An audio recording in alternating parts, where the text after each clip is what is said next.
नारायण कृष्ण नारायण राम नारायण कृष्ण नारायण श्री हरि नारायण नारायण नारायण श्री हरि नारायण नारायण बद्रीनारायण मुक्तिनारायण बद्रीनारायण मुक्तिनारायण सत्यनारायण नारायण नारायण सत्यनारायण नारायण नारायण चन्द्रनारायण सूर्यनारायण चन्द्रनारायण सूर्यनारायण अग्निनारायण नारायण नारायण अग्निनारायण नारायण नारायण माता नारायण पिता नारायण माता नारायण पिता नारायण सद्गुरु नारायण नारायण नारायण सद्गुरु नारायण नारायण नारायण श्रीमन्नारायण भजमन नारायण श्रीमन्नारायण भजमन नारायण लक्ष्मी नारायण नारायण नारायण लक्ष्मी नारायण नारायण नारायण श्री सच्चिदानंद भगवान की नारायण देव की जय भूतेश्वर महादेव की जय नर हरि सच्चिदानंद स्वरूप परमात्मा को वंदन करते हुए भूतेश्वर भगवान को नमन करते हुए कालूखेड़ा ग्राम में प्राण प्रतिष्ठित समस्त देवी देवों को नमन करते हुए ऋषि परंपरा आचार्य परंपरा गुरु परंपरा को नमन करते हुए चतुर्मास श्रावण अधिक मास के उपलक्ष्य में आयोजित चतुर्मास के सत्संग में उपस्थित समस्त सत्संग प्रेमी सज्जनों, अरुण जी शास्त्री जी, मातृशक्ति चेतन सत्संग मंडल के समस्त समिति के महानुभाव, इस सत्संग के आयोजन के मुख्य भूमिका निभाने वाले सूत्रधार के रूप में ओम नारायण जी और आपके समस्त परिवारों को अभिवादन अभिनंदन करते हुए आइए शुक्रताल शुकतीर्थ में हम लोग चलेंगे। श्री शुकदेव जी महाराज परीक्षित महाराज जी को 7 दिन के मृत्यु के सम्मुख प्राप्त हुए परीक्षित महाराज जी को भागवत महापुराण की कथा के माध्यम से निर्भय बनाने का प्रयास कर रहे हैं। जीव का स्वरूप ही निर्भय है, लेकिन स्वयं को न जानने के कारण अपने को भयभीत समझता। ऐसे अपने आप को निर्भय बनाने के लिए ही सत्संग और सत्शास्त्र की आवश्यकता पड़ी। इन्हीं के माध्यम को लेकर के नैमिषारण्य की पुण्य भूमि पर सुतजी महाराज शौनक आदि ऋषियों को भागवत कथा सुना रहे हैं। शुक्रताल शुकतार तीर्थ नाम के क्षेत्र में शुकदेव जी महाराज परीक्षित महाराज जी को कथा सुनाते हैं। बहुत सारे प्रश्न किए। शुकदेव जी महाराज उन प्रश्नों का प्रति उत्तर दे रहे हैं। आगे जा कर के पुनः सृष्टि के संबंध में प्रश्न पूछा गया। यह जगत किस प्रकार से उत्पन्न हुआ, कैसे बना, इसका यहाँ पर आज विचार होगा। सृष्टि बनाने के मूल में उद्देश्य क्या है? हम मकान बनाते हैं, उसका उद्देश्य क्या है? वहाँ रहना मरना तो नहीं है। मकान बनाने का उद्देश्य उसमें रहना, लेकिन मरना तो नहीं है ना, लेकिन वो भी हो जाता है बस। उसी तरह जगत को बनाना माने उसका उद्देश्य क्या होगा? रहना। मकान बना करके रहने का जैसा ही जगत को बनाया रहने के लिए, लेकिन उसको भी छोड़ना पड़ता। आइए शुत जी महाराज सौनक आदि ऋषियों के प्रश्न के उत्तर देते हैं। राज्ये अयाचिते नित्यम वीरूणाम ममताम जहौ। परीक्षित महाराज जी ने मृत्यु निश्चय हो जाने पर सबसे पहले क्या किया? बोले त्याग किया। त्यागात शांति ही रनंतरम।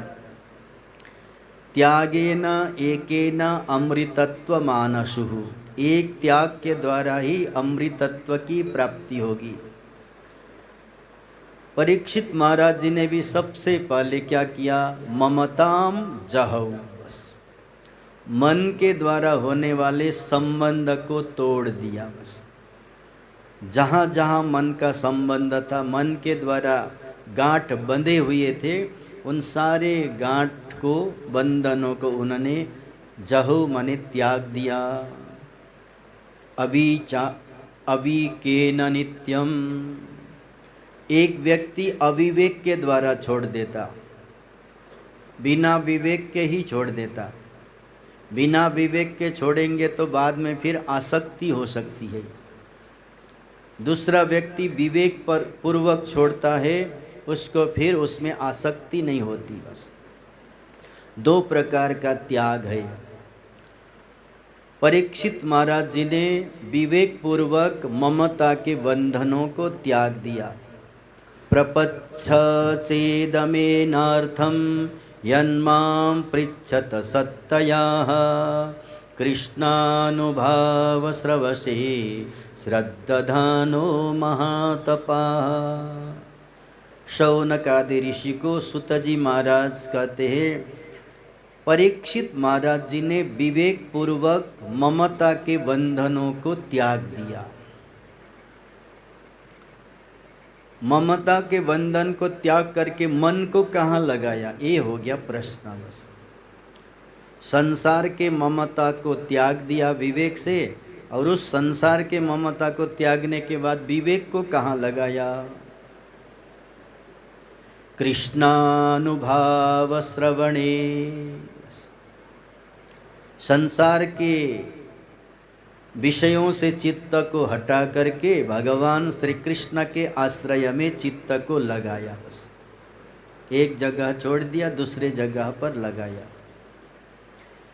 एक जगह लगाया था, वहाँ पर अनित्य दिखाई दे रहा था, अनात्म वस्तु दिखाई दे रहे थे, भयात्मक वस्तु दिख रहे थे। और कृष्ण में चित्त को लगाया तो अभय पद उनको दिखाई दिया। कैसे लगाया?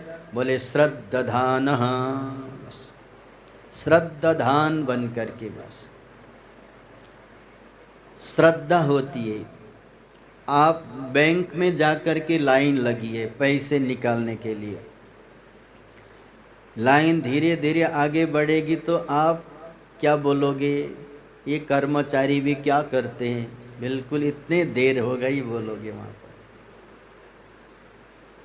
लेकिन मंदिर में जाकर के लाइन में लगो तो क्या बोलोगे? बस कुछ नहीं बोलोगे। बस जहाँ पर श्रद्धा होती है वहाँ पर हम प्रतिक्रिया नहीं देते, लेकिन जहाँ पर विश्वास होगी वहाँ पर प्रतिक्रिया भी हम व्यक्त कर सकते हैं। बस आप नाथुखेड़ी वाले बालाजी को मंगलवार के दिन भोग लगाने के लिए कालू खेड़ा के अच्छे मिठाई के दुकान से लड्डू लेकर के जाइए। दुकान में जाकर के लड्डू खरीदना, 50 ग्राम भी कम होगा तो आप क्या बोलोगे? ठीक से तौलो बोलोगे। पैसा पूरा दे रहा हूँ, ठीक से तौल दो बोले। नाथुखेड़ी बालाजी में ले जा करके उस डब्बे को दे दो, भोग लगा करके 2-4 मिठाई पुजारी ने अपना बाहर रख लिया, डब्बा लौटा दिया तो क्यों नहीं बोल रहे हैं फिर आप? बताइए हमको, क्यों नहीं बोल? वही दुकान वाला कम करता है तो आप बोल रहे हो, और वही चीज़ आप ले जा करके भोग लगा रहे हो। आपके ही नज़र के सामने 4 मिठाई उठा करके डब्बे से बाहर निकाल दिया और आपको डब्बा थमा दिया। उस समय क्यों नहीं बोल रहे? दुकानदार के प्रति विश्वास है, आपकी श्रद्धा नहीं है, लेकिन भगवान के प्रति आपकी श्रद्धा है। सो श्रद्धा में आप प्रतिक्रिया नहीं दे सकते। बस पुजारी के लिए प्रतिक्रिया नहीं, क्यों निकाला, वापस करो, नहीं बोल सकते। तो यहाँ पर जब विवेक के द्वारा अनात्म वस्तु से अपने चित्त को हटा करके भगवान के आश्रय में चित्त को लग जाता, श्रद्धानः, वहाँ पर श्रद्धा होती। जगत के प्रति विश्वास टूट सकता है, लेकिन भगवान के प्रति किया गया श्रद्धा महामना, वो महानता को पैदा करने वाला, श्रेष्ठता को पैदा करने वाला होगा। संस्थां विज्ञाय सन्न्यस्य कर्म त्रैवर्णिकं यतः। विज्ञाय सन्न्यस्त, विवेक पूर्वक त्याग दिया। क्या त्याग दिया? बोले कर्म त्रैविध्यम, 3 प्रकार के कर्मों को त्याग दिया। कौन कौन से? काम्य कर्म, नित्य कर्म, नैमित्तिक कर्म। कामनाओं से किया जाने वाला कर्म, नित्य प्रति किए जाने वाले कर्म, और नैमित्तिक अमावस्या, पूर्णिमा, एकादशी, अधिक मास, चतुर्मास आदि में किए जाने वाले नैमित्तिक नाम के कर्म, किसी निमित्त के बहाने से किए जाने वाले कर्म।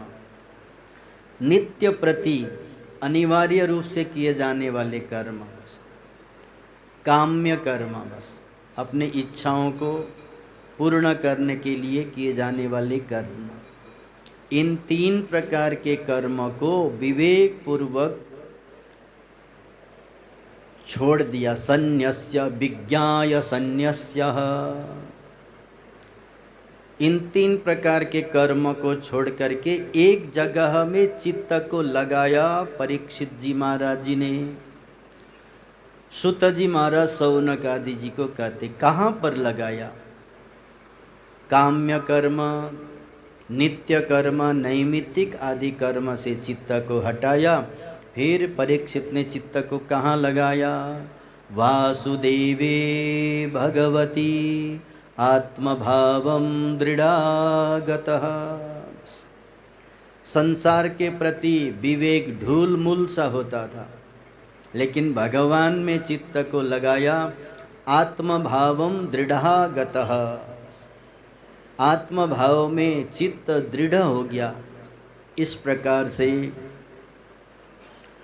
समीचीनं वचो ब्रह्मन् सर्वज्ञातवानगः। अब परीक्षित महाराज जी शुकदेव जी महाराज जी को प्रश्न करते हैं। यहाँ तक तो शौनक आदि ऋषियों के प्रश्न का उत्तर श्री सुत जी महाराज जी ने नैमिषारण्य की भूमि पर दिया। अब आइए नैमिषारण्य की भूमि से हम लोग शुक्रताल नाम के तीर्थ में चलेंगे। शुक्रताल में परीक्षित महाराज जी ने शुकदेव जी महाराज जी को प्रश्न किया। भूय एव विवत्स्यामि भगवन् आत्ममायया यदेदं सृजते विश्वं बुभुर्भाप्य ईश्वरैः।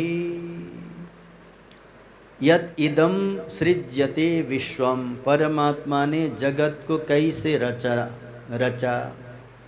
भगवान ने जगत की रचना कैसे करी? आकाश को बनाने के लिए सामग्रियां कहाँ से लाई होगी? वायु को बनाने के लिए सामग्रियां कहाँ से लाई होगी? अग्नि को, सूर्य चंद्र को बनाने के लिए, जल को बनाने के लिए, पृथ्वी को, धरती को बनाने के लिए परमात्मा ने सामग्रियां कहाँ से लाई होगी? दुर्विभाव्यम, बोले दिमाग का विषय नहीं है, बस तर्क का विषय नहीं। दुर्विभाव्यम माने तर्क का विषय नहीं है। और हमारे शब्द का विषय भी नहीं है, हम शब्द के द्वारा बोल नहीं सकते। ईश्वरै सृजति विश्वम, भगवान के द्वारा जगत बन गया बस। कहाँ से कहाँ, जगत को बनाने से पहले कहाँ खड़े थे ये भी हम प्रश्न नहीं कर सकते बस। और जगत को बनाने के लिए सामग्रियाँ कहाँ से लाई, कौन से सामग्रियाँ लगे ये भी हम कल्पना नहीं कर सकते। दुर्विभाव्यम, दुर्गम्य है, दुर्वद्य है, या केवल भगवान की क्या है? भगवान आत्ममायया, भगवान की सृजनात्मक शक्ति, भगवान की ऐश्वर्य नाम की शक्ति ये सारा का सारा कार्य करके दिखा देती बस। भगवान को कुछ भी यत्न प्रयत्न करना नहीं पड़ता। मकड़ी अपने जालों को बुनता है, एक जगह से दूसरे जगह जाले को फैलाएगा, घर बनाएगा, वहीं रहेगा, बच्चे भी पैदा करेगा, वहीं कीड़े मकोड़े फंस जाते उसको भी खा लेता है। मकड़ी ने जाला बुनने के लिए कहाँ से सामग्री लाई? कहाँ से लाई? अपने शरीर से ही तंतु को निकाल दिया, इधर उधर बांध दिया, जाला हो गया, वहीं पर रहने लगा। भगवान ने भी वैसे ही माया रूपी तंतु के द्वारा सर्वत्र इस जगत को ऐसे ऐसे करके फैला दिया। मकड़ी ने अपने शरीर से जाले को तंतु को निकाल करके जाला बुन लिया, वैसे ही भगवान ने भी अपने माया रूपी शक्ति की आश्रय से जगत की रचना की। यदा गोपयति विभूर्यया संपद्यते पुनः, भगवान ने जगत को सृजना भी किया, गोपायति उसको ला करके समेट भी लेते हैं। मकड़ी को देखिए, कभी जाला बुन भी लेता है और ज़रूरत पड़ी तो उसको समेट करके दूसरे जगह भी चल देता। वैसे ही भगवान ने माया के शक्ति के द्वारा जगत की रचना की और उसको फिर लय करके अपने में ही ला करके मिला सकते हैं। कैसे मिला सकते हैं ये प्रश्न है। मिला तो सकते हैं, लेकिन कैसे मिला सकते हैं? याम याम शक्तिम उपाश्रित्य पुरुषक्ति परः पुमान् आत्मानं क्रीडयन् क्रीडां करोति विकरोति च। अब प्रश्न है, भगवान ने संसार को क्यों बनाया? आपने घर को क्यों बनाया? बोले आनंद लेने के लिए, रहने के लिए, आनंद लेने के लिए। भगवान ने जगत को क्यों बनाया?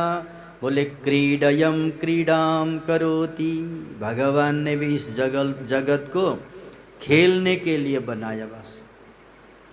क्रीडयन क्रीडाम, भगवान ने इस जगत को खेलने के लिए बनाया, अपना मानने के लिए नहीं। मकान भी भगवान का, जमीन भी भगवान की, सामग्रियां भी भगवान की, सब कुछ भगवान का। आपको उसमें ममता, अहमता ममता किए बिना ही उस भवन में आपको खेलना है बस। खेल खेलना है, और खेल खेलते हुए कभी हार भी जाएंगे, कभी जीत भी जाएंगे, कभी बराबर भी हो जाएगा। इसलिए आत्मानं क्रीडयन् क्रीडान करोति विकरोति च।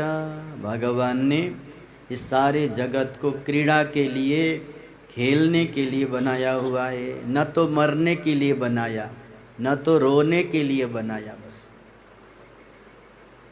मरने के लिए भी नहीं बनाया, रोने के लिए नहीं बनाया, दुखी होने के लिए भी नहीं बनाया। बस नूनं भगवतो ब्रह्मन् हरे अद्भुत कर्मणः। हे गुरुदेव, हे शुकदेव जी महाराज, भगवान ने सृष्टि को कैसे रचना की और ऐसे अद्भुत रचना का तात्पर्य क्या है? आसक्ति होना है अथवा अनासक्त होना है, वैराग्य को प्राप्त करना है, जगत को बनाने का क्या कारण हो सकता? शाब्दे ब्रह्मणि निष्णातः परस्मिन् च भवान खलु। हे गुरुदेव, आप समस्त शास्त्रों को जानने वाले, शब्दों के खिलाड़ी हैं। माने आप सारे शास्त्रों को जानते हैं, सारे शास्त्रों के निचोड़ों को जानते हैं, इसलिए आप निपुण हैं शास्त्रों को गाने में, तात्पर्य को समझने में। इसलिए कृपा करके बताइए भगवान ने कैसे जगत की रचना की है। अब सुखदेव जी महाराज जी को लगा कि हमने अभी तक तो मंगलाचरण ही नहीं किया। बस परीक्षित महाराज जी ने प्रश्न किया तो प्रश्न का उत्तर देते देते मंगलाचरण करने ही भूल गए। मंगलाचरण क्यों करना चाहिए? यथा दैवोपघातानां कवचं विनिवारकं यथा शस्त्रप्रहाराणां कवचं विनिवारकम्। एक कवच होता है, उसको शरीर में धारण की जाती। कोई भी अस्त्र शस्त्र के द्वारा आपको प्रहार करेगा, आघात करेगा, वो कवच आपको हमको रक्षा करने लगता। वैसे ही मंगलाचरण भी हमको देवताओं के द्वारा होने वाले, भूत के द्वारा होने वाले, अध्यात्म के द्वारा होने वाले 3 प्रकार के तापों को समन करने के लिए मंगलाचरण कवच का काम करेगा। आपने सुना है ना, कंस कर्ण का जन्म हुआ था। कुंती माता जब कुमारी अवस्था में ही थी, सूर्य भगवान के आशीर्वाद से कर्ण का जन्म हुआ। कर्ण के कानों में कुंडल भी थे, अदिति नाम के कुंडल, और कर्ण के शरीर में कवच लगा हुआ था। कोई भी अस्त्र शस्त्र, ब्रह्मास्त्र, पाशुपत अस्त्र भी उसको भेदन नहीं कर सकते ऐसा। उसी तरह मंगलाचरण करने से दैव उपघातानां विनिवारकम, देवताओं के द्वारा होने वाले, भूतों के द्वारा होने वाले, अपने स्वयं के दोष द्वारा होने वाले 3 प्रकार के तापों को समन करने वाला होगा। अब सुखदेव जी महाराज मंगलाचरण करने के लिए जा रहे हैं। श्री शुक उवाच नमः परस्मै पुरुषाय भूयसे समुद्भवस्थान निरोध लीलया। सृष्टि को रचने वाले, सृष्टि के रचे हुए को पालन करने वाले और सृष्टि को लय करने के लिए लीला करने वाले परमात्मा, उस विभु माने व्यापक परमात्मा को मैं नमन करता हूँ, प्रणाम करता हूँ। घर से बाहर निकलिए, किसी भी बहाने से, घर के दरवाजा से बाहर निकलते हुए भगवान का नाम लेते हुए घर से बाहर निकलना, और बाहर से घर के अंदर प्रवेश करते हुए द्वार में जाकर के भगवान का नाम लेते हुए घर के अंदर प्रवेश करना। बस क्या बोला हमने?